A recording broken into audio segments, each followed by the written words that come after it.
வணக்கம் and welcome back to my channel. இன்றைக்கி நம்ம சேமியா கேசரி ரொம்ப டேஸ்டியாக எப்படி பண்ணுறது அப்படிங்கிறது தான் இந்த வீடியோவில் பார்க்க போகிறோம். வாங்க வீடியோக்குள்ளே போயிடலாம்.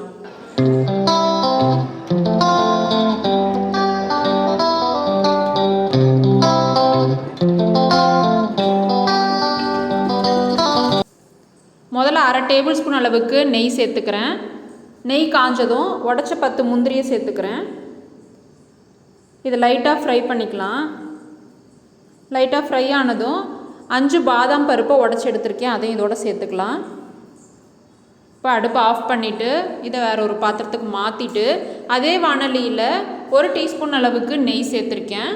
இதில் 1/2 கப் அளவுக்கு சேமியாவை சேர்த்துக்கிறேன்.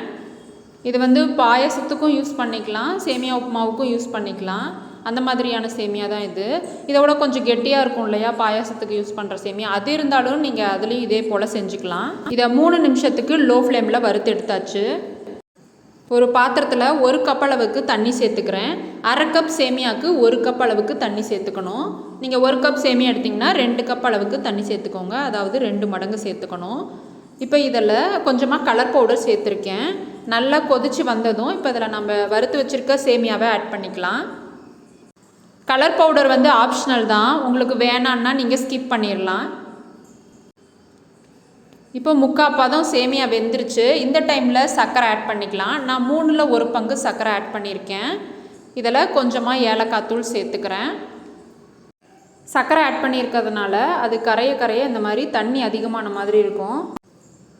சேமியா நல்லா வெந்து வரும் பொழுது தண்ணி எல்லாமே வற்றிடும்.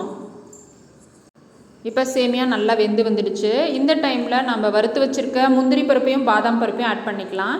நீங்கள் உலர்ந்த திராட்சை இருந்தாலும் அதையும் இதோட சேர்த்து வறுத்து எடுத்துக்கலாம்.